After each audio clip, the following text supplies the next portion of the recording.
રામ નારાયણ રામ. આ માર્ગ પર જે જેટલી ઝડપથી સ્મરણ કરે છે, ધ્વનિ અથવા મંત્રનું જપ કરે છે, તેના શરીરના અણુઓ એટલી જ ઝડપથી આ માર્ગના યાત્રી બને છે. જેમ સમુદ્રનું પાણી આંખથી દેખાતા વગર આકાશમાં પહોંચી જાય છે, તેમ જ જીવનલોક અણીમાં અને લઘીમાંથી પસાર થઈને આ જ માર્ગ પર ચાલે છે. શરીરના અંદર યોગ, વ્યાયામ, પ્રાણાયામ વગેરેની શક્તિ જાગૃત થાય છે. જે ક્રિયાઓથી શક્ય નથી, તે જપથી વધારે શક્ય બને છે. અજગર મોટા ભાગે 6 મહિના સુધી શિકાર કરે છે અને ખાય છે અને બાકીના 6 મહિના તેની સાધનાથી આહાર મેળવે છે.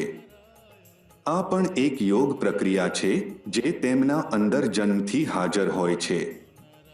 તેઓ પોતાની જીભને મોંની અંદર એક સ્થળે રાખે છે, પછી તે જીભમાંથી એક એવો રસ ઉત્પન્ન થાય છે જે તેમને જીવિત રહેવા માટે પૂરતો હોય છે.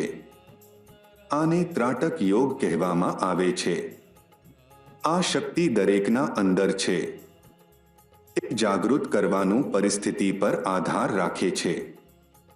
જો સરળતાથી ખોરાક મળી જાય તો આટલો મહેનત કરીને તેની વ્યવસ્થા કરવી સમય નષ્ટ કરવું સિવાય કંઈ જ નથી. આ સાંભળવામાં આશ્ચર્યજનક લાગે છે. આવા ઘણા આશ્ચર્યકાર્ય બાકી છે. વિવિધ પ્રક્રિયાઓ દ્વારા વિવિધ કાર્ય કરવામાં આવે છે, પણ કાંબળાના એક રોઈને ઉખાડી તે ઓઢવું શક્ય નથી. તેથી આપણે એક એવો માર્ગ પસંદ કરવો પડશે જેનાથી ચાલીને બધું પ્રાપ્ત થઈ શકે. પૃથ્વીને પોતાના પ્રકાશથી પ્રકાશિત કરવું શક્ય નથી, તે માત્ર સૂર્યના પ્રકાશથી પ્રકાશિત થાય છે. પાત્રમાંથી પાણી ઠાલવીને પૃથ્વીને ડૂબાવવી આપણા માટે શક્ય નથી, તે આકાશમાંથી વરસતી વરસાદની ધારા દ્વારા જ શક્ય બને છે.